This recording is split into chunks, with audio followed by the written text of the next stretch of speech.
Hey, it's Andrew here, and today we're chatting with Brian Balfour, founder and CEO at Reforge, and previously VP of Growth at HubSpot. Tune in to hear what Brian learned by building, advising, and investing in over 40 different companies over the past 10 years. We discussed his thoughts on why retention is the one metric that rules them all, why churn is the silent killer, and what metrics you should be tracking to measure retention engagement correctly in your business. How do you build a habit-forming product? You need to invest. And we saw these different... You don't just gun for revenue in the door. This is Churn.fm, the podcast for subscription economy pros. Each week, we hear how the world's fastest growing companies are tackling churn and using retention to fuel their growth. How do you build a habit-forming product? We crossed over that magic threshold to negative churn. You need to invest in customer success.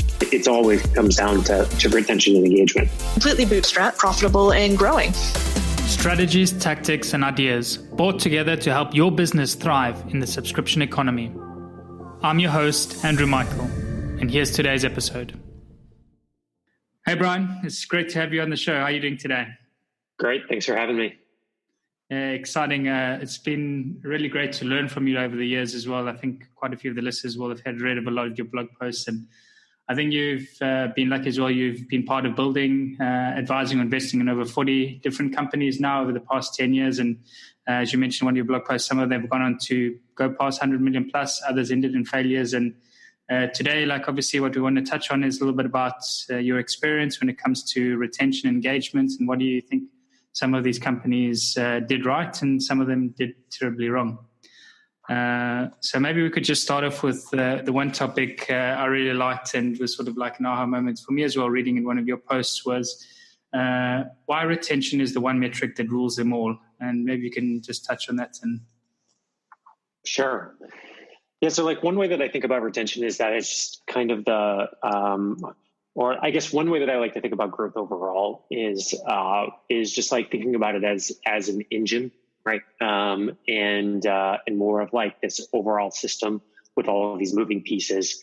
And so when I start to think about it that way, then what I really want to know is what is the center of the system? What is the center of the engine, the thing that is fueling everything else? And in pretty much all cases for companies, and especially software companies, the center of that engine ends up being retention and engagement. And so then the question is why? Well, we need to look at how retention actually influences all of the other pieces of that growth engine, and how it actually drives them. So, of course, the first thing when people think about growth is sort of acquisition. And so, why does retention actually influence acquisition? Well, if you look at any sort of really scalable acquisition technique, that basically it acts as what we would call a growth loop at Reforge, where we're taking some input, then through some series of steps, it generates an output. We reinvest it back in the input, and the cycle kind of repeats. And so when we look at what the most common growth loops are, the ones that have driven the fastest growing companies, you'll find that retention actually influences them all. So if we think through something just more on the consumer side, or let's say in the B2B space, let's think of the B2B SaaS review site G2 Crowd, right? Their big acquisition mechanism is that they've got this user-generated content machine where users come in, they generate content, it attracts more users sign up, and it kind of repeats itself. Then they convert a certain percentage of them over to their paid products. And so the more users you retain there, the more content that's going to be generated, the more things that get indexed on Google, the more users you're going to acquire. So once again, the retention is sort of the center of that. If you don't retain any of them, then that cycle actually never repeats. It also works on things like paid acquisition or sales, right? Because the big thing that are driving those two loops are really the amount of capital you have in hand and how quickly you can reinvest that capital into either hiring more salespeople or buying more ads. And so once again, retention sort of sits at the center of those, because the higher the higher the retention is, not only are you going to make a greater amount per customer, but typically you're going to earn that money faster, or recover your acquisition costs faster which means you're able to reinvest that capital back into more ads or sales or whatever it is to keep fueling that loop, right? So once again, retention ends up being the center of that engine. We can also think about it from a couple other perspectives where like retention actually ends up helping you build somewhat of a defensibility or a competitive edge. So kind of going back to that example in B2B SaaS space, you increase retention. And as you increase retention, your monetization increases, you earn more money from your customers, which extends your LTV. And in doing so, you can actually use that as kind of muscle to push out other competitors in the space. So most acquisition channels are zero-sum games, right? Like you get a chunk, your competitors get a chunk, right? And you're kind of constantly fighting. It's only so much space. That's right. And so the greater your monetization LTV is, which is driven by retention, the more you can typically spend on cost of customer acquisition, and which means like you can either push your competitors out of channels, or it might even open up new channels for you that were previously like too expensive for you. And as a result, once again, it goes back to fueling that machine even faster, and it kind of compounds on itself. And so like, once again, like I think there's some other ways that retention really is kind of the one metric that rules them all. But the point is if you look at growth as an engine of the fastest growing companies, what you always find at the center of that engine, the thing that is kind of influencing everything else, it always comes down to retention and engagement. Yeah, it's amazing how many different areas it touches, and like you said, really helps you build a competitive advantage. It's surprising as well, I think, then in another one of your blog posts, you highlighted this quite nicely, is that like retention tends to be the silent killer. And since it has so much power in its ability to fuel growth, why do you think it is that so many companies end up leaving it on the back burner and stop thinking about it early on? Yeah, I mean, it's a good question, right? It's like, okay, like I get it. It's the center of the engine. It's so important. But from, most of the companies that I've been involved in, the ones that have died are for one of two reasons. One is they never reached product market fit, or two, retention killed them in the end. And this is pretty, this is pretty common. It's become a little less common, thankfully, because I think people have started to realize the importance of it. But, we look back to some of like the biggest fundings and quickest shutdowns, things like HomeJoy, Fab, Branch Out, these are now like maybe like 5 or 6 years old. But if you look at really the core reason, all of them showed amazing top line growth, right? But if you look at the reason that they, shut down, it's because underneath that surface, they didn't really have retention. And so the question is why?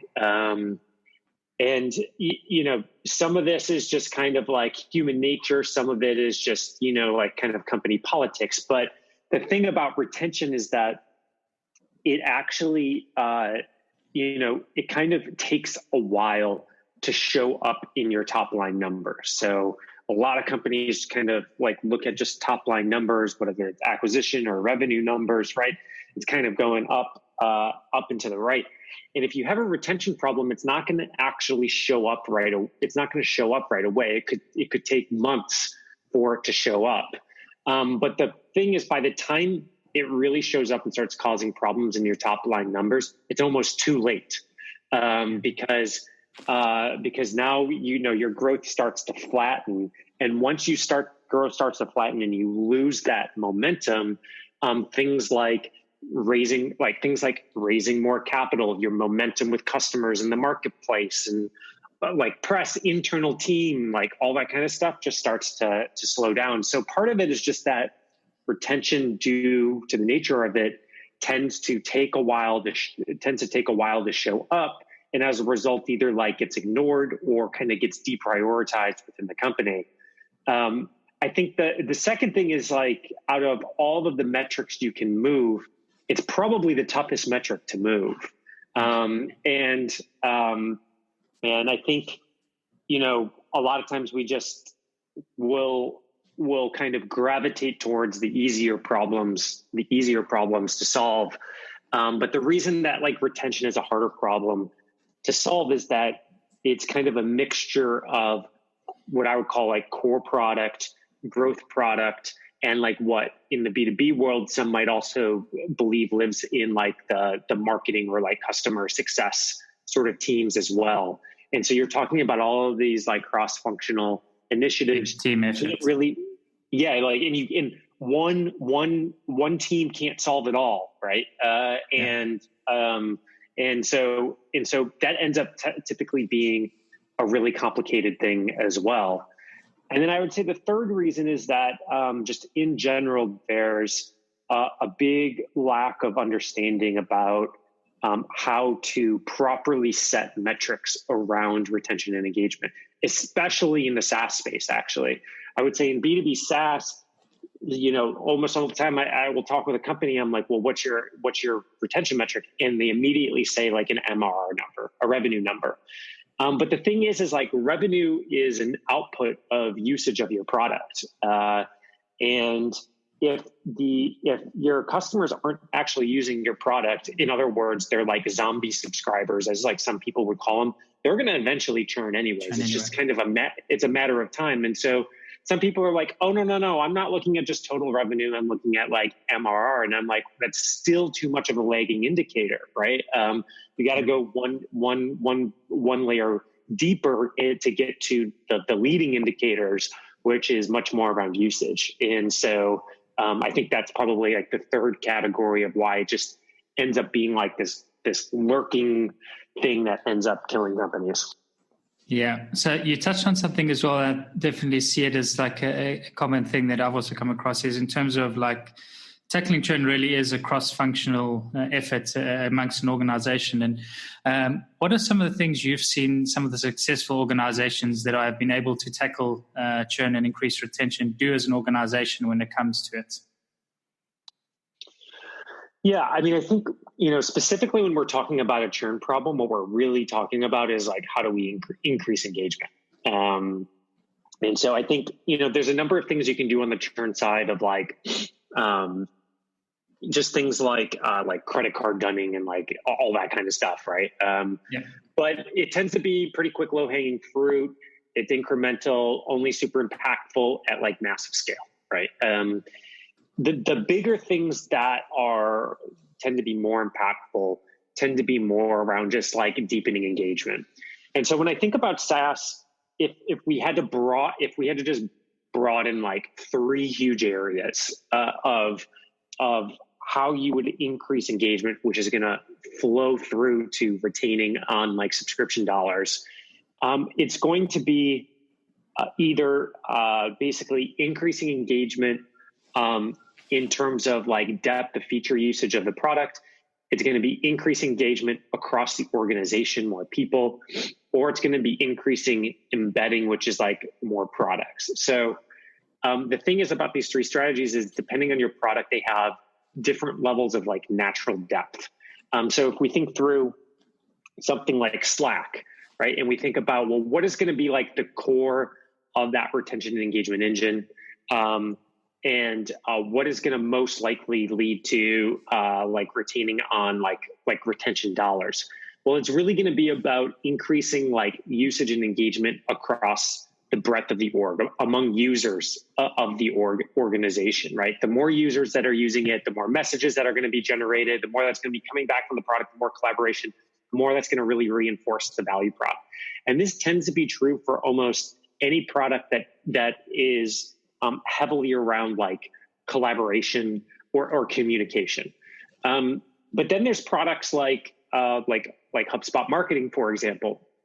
And so while we found that increasing usage across more users within the org did lead to increase retention, basically just going from like 1 to maybe like 2 or 3 users in the org, it did help increase retention because if that one person left the organization, there were more people who were already embedded on the product. You kind of didn't lose that knowledge.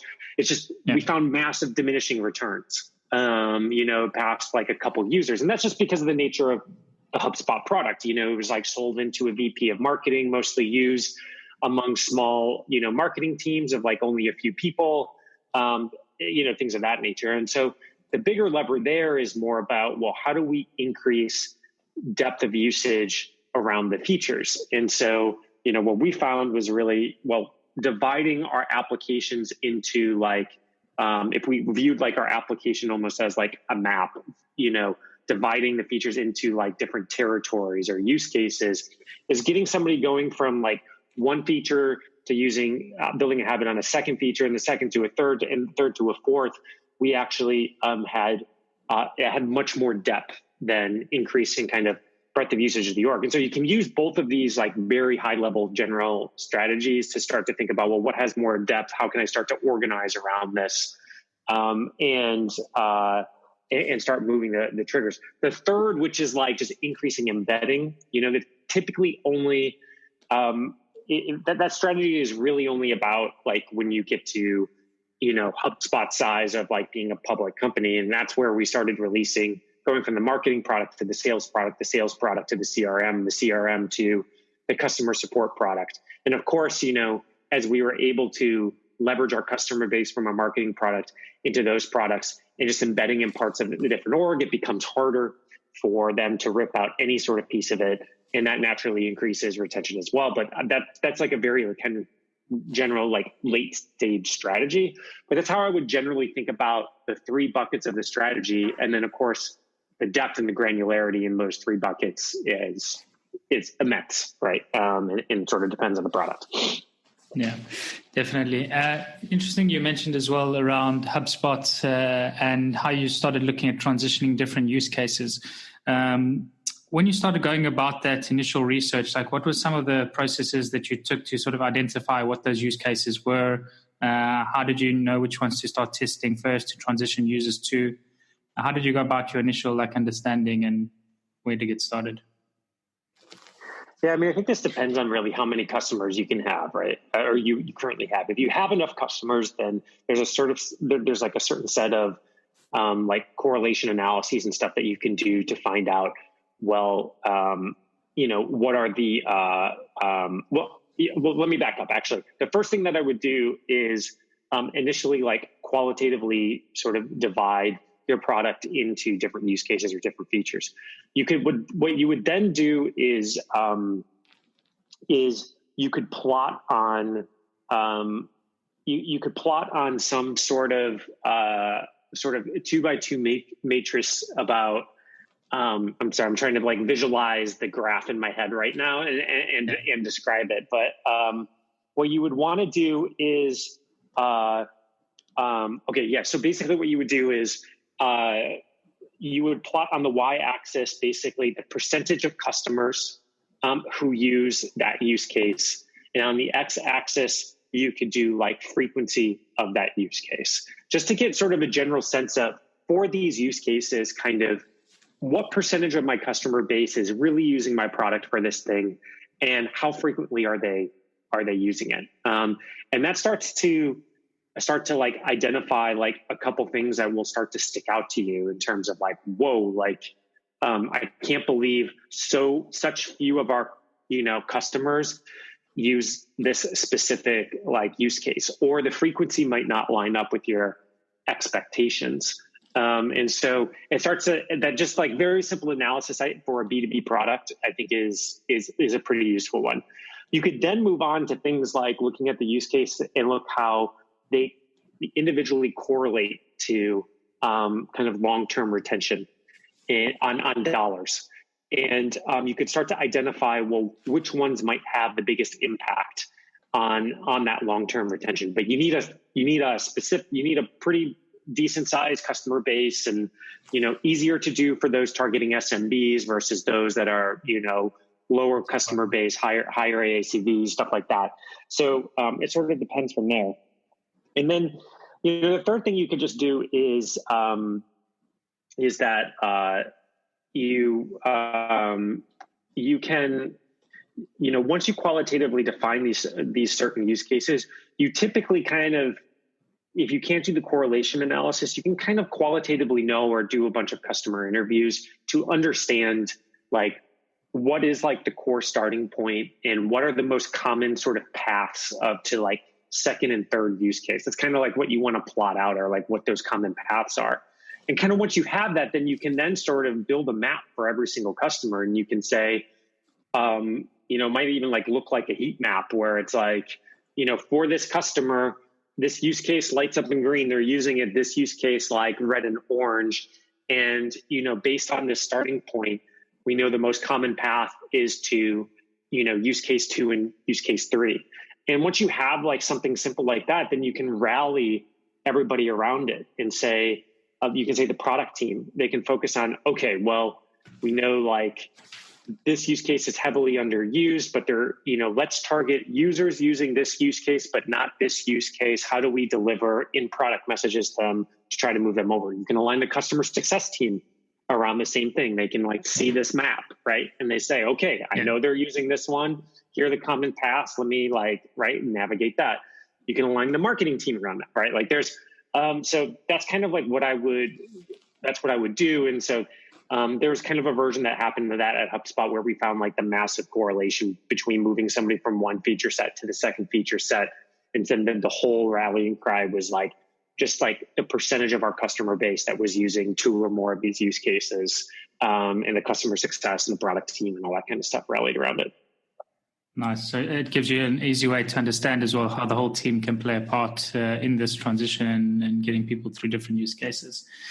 One thing you touched on as well, and you said earlier, is that like increasing retention is generally a hard metric to move, and it's a hard number to move. And another thing you touched on as well is that it's actually getting harder over time. So we see that like increasing retention has become a lot more of a harder job to do. Why do you see some of that happening now in the market, and why do you think it's a bit harder now for companies to actually retain their customers longer?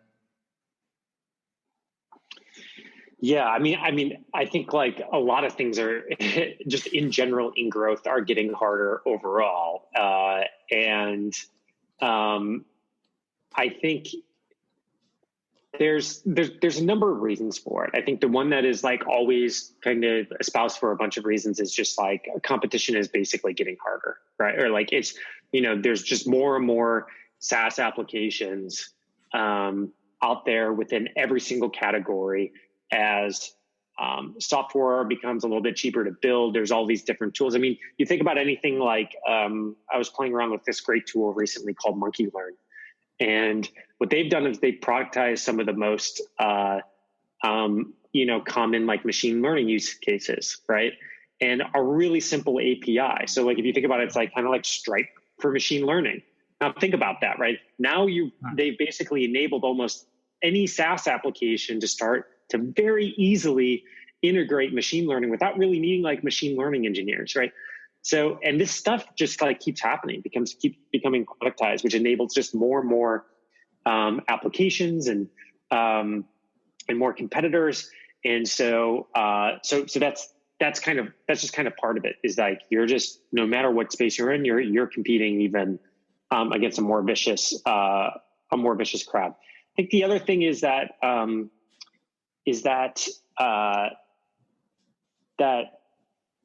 because of that flows through a bunch of other things. Channel fatigue. Want to think about content marketing. Profitwell has some great data about how content marketing among SaaS has increased 60% over the past 5 years, the cost of customer acquisition on it. They also looked at like paid acquisition and sales and like all these other things. And so a lot of those things have just like become a lot more competitive, a lot more saturated. And then specifically like on retention, it's interesting. Is like we have more competition. There's more of this channel fatigue. It's just the bar in terms of impressing the user is just getting higher and higher, and getting building the habit. Right. There's just so little that users and customers are willing to kind of like put up with these days, and like that's not going away, and it just which means it puts more pressure on the product experience. Product experience is harder to move than creating an email campaign, right? or pouring more dollars into sales, right? They're just levers that are harder to pull than anything. So if I actually was to like think about it now, I think just like the center of growth machines in general in the software space has just been progressively marching more and more towards being centered around product and engineering. And once again, those are just tougher levers to pull. And we see that in kind of the big like bottoms up motion and the move towards that. That's also kind of a reaction to some of these older channels becoming more fatigued. It's kind of like, well, now I just can't get the return that I used to out of there. So I got to get my users to do the work for me. And that really kind of informs the product strategy and what you build and the new players in the space. And the users are a lot less forgiving as well. So they've come to expect a standard now, and there's no turning back from that. And it's only improving over time, 100%. Yeah. So next thing I actually wanted to touch on a little bit, and for those that don't know, obviously the founder of Reforge, and it's a training program for growth professionals.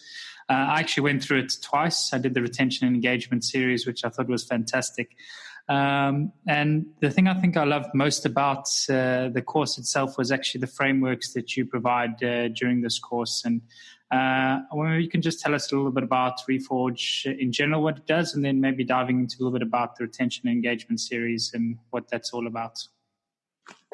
Yeah, so Reforge really started at my time at HubSpot. I would sit in these one-on-ones with my team every week. Somebody would be asking me about professional development, and then I would spend a few hours trying to find them like resources or a course or a program or something that I felt was going to be really valuable for them and relevant to like what they were working on and what we were working on as a company. And 9 times out of 10, I came up empty-handed. It's just things for people like that are like existing professionals in roles. It's like our options aren't great. Maybe at the highest scenario, somebody goes and gets a grad degree, an MBA, but the things you learn there are so generalized and so far removed from any kind of functional area and software, right? It's just, it ends up being hard, like irrelevant. That's why you hear most people go to MBA justify it with saying, oh, but it was a good network, right? And then on the other side of the scenario, we have, yes, there is more content on the web out there than ever.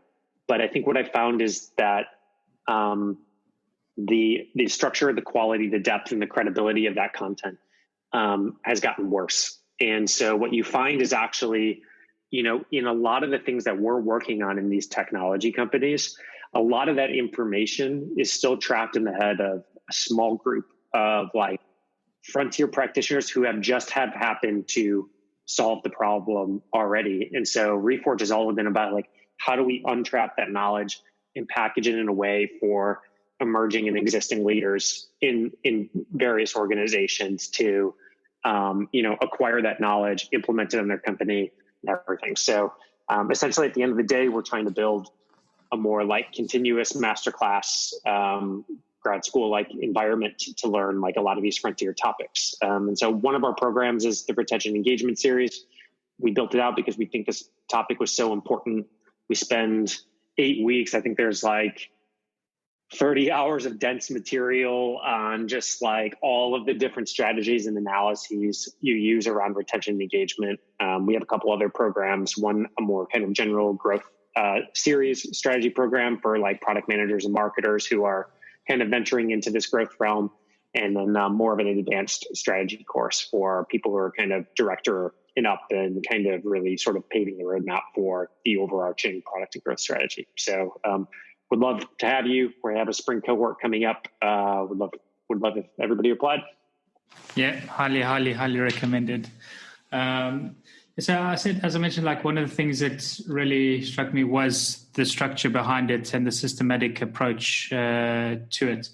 And through the course, you take us like through a few different phases. And I think one of the biggest areas as well that we looked at was in the beginning was activation, and really like that's where you need to be starting to get things right at an early stage. As a new company now, Reforge, how long have you been going for? It's 2 to 3 years, 3 years? Like maybe like 2.5, something like that now. So how are you thinking about retention engagement when it comes to Reforge? And what are some of the things that you're teaching others that you're being applied within your organization? Yeah, I mean, Reforge is a very different scenario versus, versus like some of the other products I've worked on, like all the HubSpot products. Before that, I worked on like a lot of stuff in the social gaming and social space during the Facebook platform boom. So, what we're working on now is a seasonal, high-priced product, right? And so retention and engagement ends up being very, very different. And the levers that we have to pull end up being very different as well.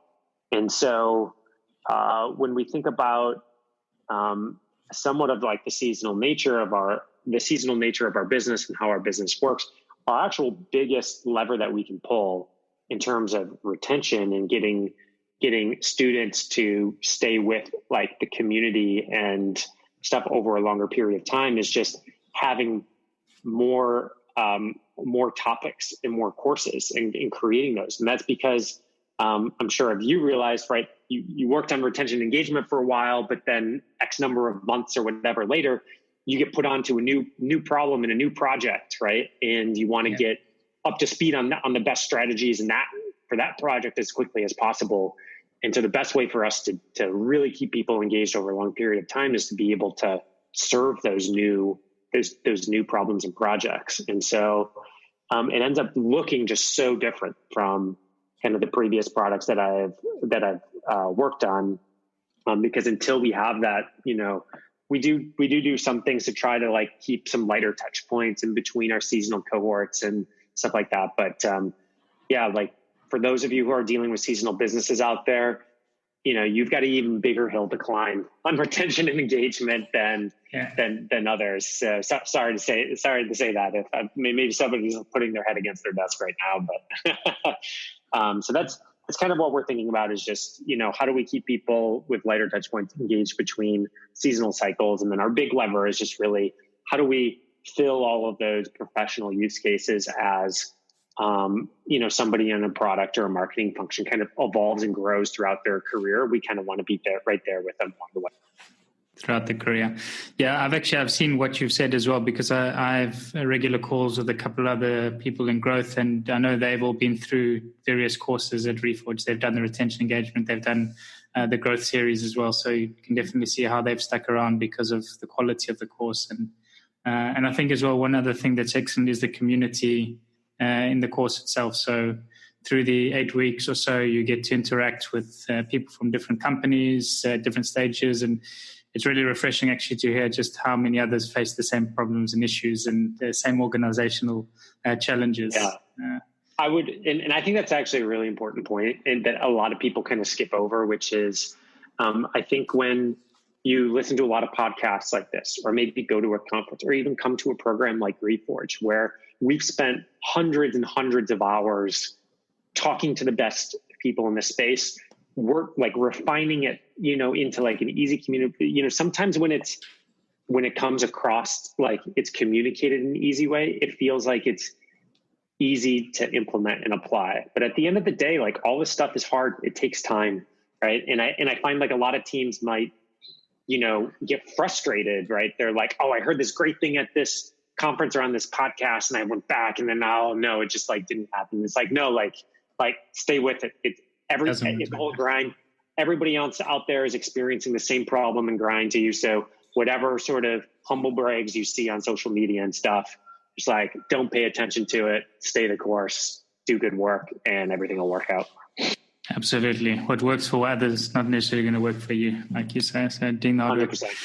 Yeah, so I think, we can wrap it up here, Brian. Thanks so much. It's been a fantastic call. Really enjoyed chatting to you, and look forward to seeing what's coming next with Reforge and what courses will be released coming soon.